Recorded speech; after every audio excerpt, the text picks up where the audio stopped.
ابو سفیان شام سے ایک قافلہ جس میں ہر قسم کا مال موجود تھا لے کر مکہ جا رہا تھا، لیکن درمیان میں ایک بہت بڑا مسئلہ تھا۔ مکہ جانے کے لیے اسے مدینہ کے پاس سے گزرنا لازمی تھا، اور مدینہ میں مسلمان یہ قافلہ لوٹنے کے لیے تیار بیٹھے تھے۔ تو ابو سفیان نے سوچا کیوں نہ ایک منٹ، مسلمان قافلہ لوٹ رہے تھے، مسلمان قافلہ کیسے لوٹ سکتے ہیں، وہ بھی رمضان کے مہینے میں؟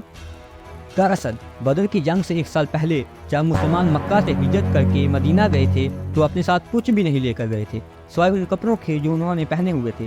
مکہ والوں نے ان کو غصہ دلانے کے لیے ان کی ساری چیزیں، زمینیں، گھر سب بیچ دیا، اور یہ وہ قافلہ تھا جس میں بہت سارا سامان وہ تھا جو مکہ کے مسلمانوں سے لوٹا گیا تھا۔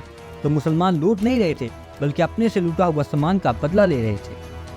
تو ابو سفیان اس قافلے کا ہیڈ اس ٹینشن میں تھا کہ اگر وہ اس راستے سے گیا تو مسلمان تو اسے چھوڑیں گے نہیں، تو اس نے اپنا راستہ بدلا اور مکہ ایک قاصد بھجوایا کہ مکہ والے اس قافلے کی مدد کے لیے جلد از جلد پہنچیں۔ ادھر مسلمان فوج پہلے ہی قافلے کو روکنے کے لیے نکل چکی تھی۔ ابو جہل نے اس قاصد سے پوچھا کہ مسلمان کتنے تعداد میں ہیں؟ اس نے کہا یہی تقریباً 313 لوگ ہوں گے۔ ابو جہل نے کہا کہ ہم 1000 لوگ لے کر جائیں گے۔ ادھر ابو سفیان کا قافلہ راستہ بدل کر نکلا اور مسلمانوں کی فوج سے بچ نکلا۔ تو اب لڑائی کرنے کی کوئی ضرورت نہیں تھی کیونکہ قافلہ تو بچ گیا تھا، لیکن ابو جہل نے کہا کہ اب اگر قافلہ بچ بھی جائے تو ہم مسلمانوں کو نہیں چھوڑیں گے، اس لیے وہ 1000 کا لشکر لے کر مدینہ پر حملہ کرنے کے لیے روانہ ہوا۔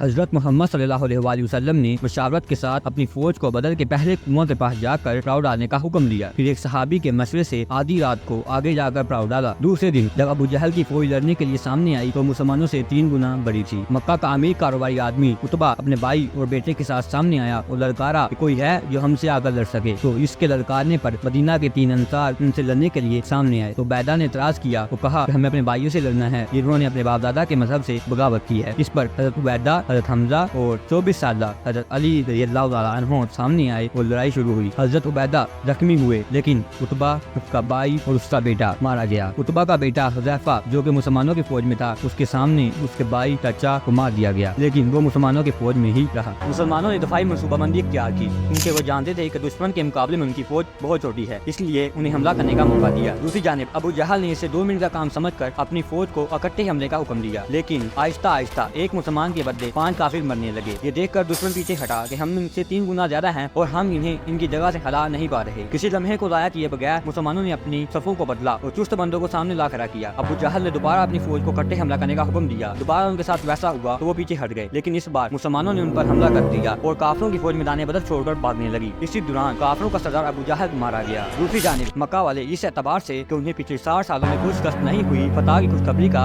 انتظار کر رہے تھے، اور انہوں نے تقریباً 65 سال پہلے ابراہہ کی 60,000 فوج کو بھی ہرایا تھا۔ اسی وجہ سے پورا عرب قریش کو اپنا لیڈر مانتا تھا، لیکن یہاں وہ صرف 313 لوگوں سے ہار گئے۔